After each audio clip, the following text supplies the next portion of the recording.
अस्सलाम वालेकुम dear students.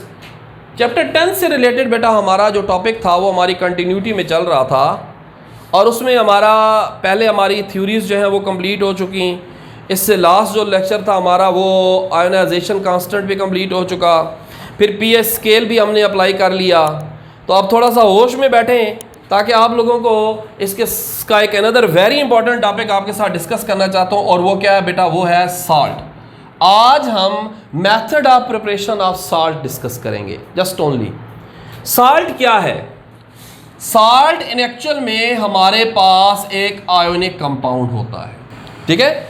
इसका मतलब क्या होगा, form by the combination of ions.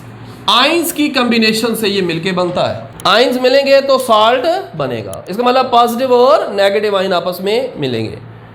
एक बड़ा इंपॉर्टेंट बेटा छोटा सा पॉइंट है और वो ये है कि साल्ट की नेमिंग जो होती है ना, नेमिंग ऑफ साल्ट, ये बड़ा इंपॉर्टेंट होता है। Naming of salt and it's formulation बहुत इंपॉर्टेंट टॉपिक है। अक्सर बच्चे यहाँ पे स्किप कर जाते हैं। फिर जब इक्वेशंस आती हैं तो वहाँ पे उन इक्वेशंस के अंदर प्रॉपर फार्मूलाज नहीं लिख पाते।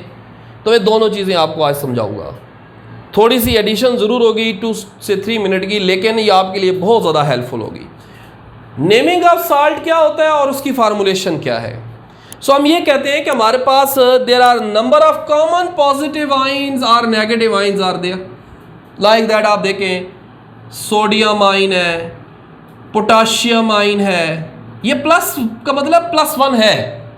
कैल्शियम आइन है, मैग्नीशियम आइन है, जिंक आइन है हमारे पास, कॉपर आइन है हमारे पास, एल्यूमिनियम आइन है हमारे पास। तो ये मैंने पॉजिटिव आइन के कुछ एग्जाम्पलें दी हैं। लेटर ऑन इंशाल्लाह ताला थोड़ा सा आपको आइडिया मिल जाएगा तो आप भी इसके अंदर फर्दर एडिशन करते रहेंगे। लेड मेरे ज़हन में आ गया, चले जी लेड भी लिख लेते हैं जी। सो यहाँ लिस्ट ऑफ नेगेटिव आइन भी है।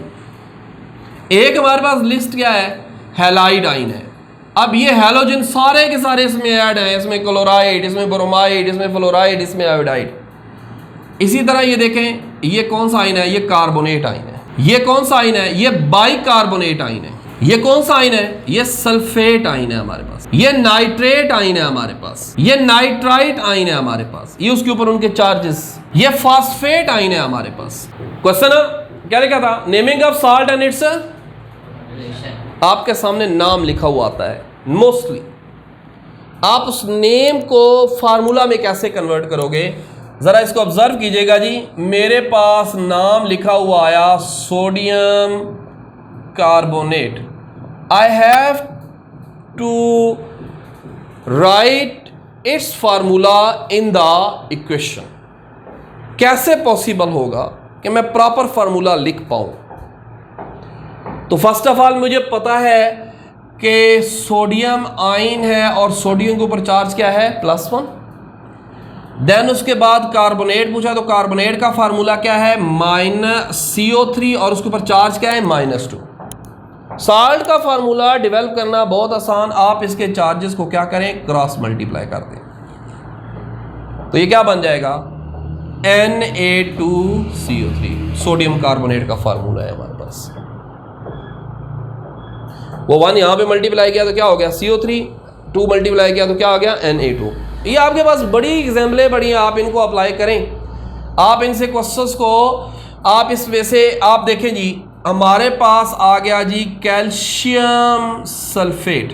कैल्शियम का चार्ज क्या था और फास्फेट के ऊपर चार्ज क्या है, -3। क्रॉस मल्टीप्लाई किया तो क्या बन गया, Ca3। अब ये 2 होल PO4 से मल्टीप्लाई कर रहे हैं, इस वजह से हम क्या लिखते हैं, PO4 होल ट्वाइस। जब ऐसा कम्प्लेक्स साइन हो जिसमें एक से ज्यादा आइटम मौजूद हो तो फिर अगर उसके नंबर बढ़ा रहे हो तो फिर पूरे को ब्रैकेट लगा के उसको क्या करते हैं। So that is the formula of calcium sulphate. ये एक्चुअली हमारे पास किसका फार्मूला है, कैल्शियम सल्फेट का। This is how to develop the formula of an ionic compound. Naming of salt हमेशा याद रखें कि अगर फार्मूला आ जाता है तो ये एक ही रूल भी है कि first of all name of metallic आइन होता है, followed by the name of the negative ion होता है। पहले मेटालिक आइन का फार्मूला लिखते हैं, आइन लिखते हैं और उसके बाद नाम लिखते हैं और उसके बाद क्या करते हैं, नेगेटिव आइन का नाम जो है उसको हम क्या करते हैं, मेंशन करते हैं। ये था। अब ये आपके पास लिस्ट है, आप इसकी प्रैक्टिस करें। एक बड़ी इंपॉर्टेंट चीज़ आपको समझाने जा रहा हूँ, आप कंसंट्रेट कीजिएगा। अक्सर बच्चे यहाँ पे प्रॉब्लम क्रिएट कर जाते हैं, क्रॉस मल्टीप्लाई करते हैं और फिर उसके बाद कहते हैं सर ने तो ये मेथड बताया था लेकिन फार्मूला डेवलप नहीं हुआ। नाउ क्रॉस मल्टीप्लाई किया, बट आप देखिएगा इंटरेस्टिंगली, अगर आप ऑब्जर्व करें, मैं इसका फार्मूला लिख रहा हूं CaCO3 कैल्शियम कार्बोनेट। अब क्यों क्रॉस मल्टीप्लाई में तो कुछ और वैल्यूज आ रही थी, तो आपको याद होना चाहिए ionic compounds are represented by their empirical formulas. Ionic compound को एम्पेरिकल फार्मूला से रिप्रेजेंट किया जाता है। आप जब रेशो निकाल लेते हो, अगर वो रेशो सिंप्लीफाई हो सकती है तो आप उस रेशो को क्या करोगे, सिंप्लीफाई करोगे और उसके बाद फार्मूला लिखोगे। वो एक्चुअली फार्मूला किसका होगा, आयोनिक कंपाउंड का होगा। यानी कि अब यहां पे थी तो यहां रेशो सिंप्लीफाई नहीं हो सकती थी तो डायरेक्ट मेंशन कर दी, यहां पे भी सिंप्लीफाई नहीं हो सकती थी, डायरेक्ट मेंशन की।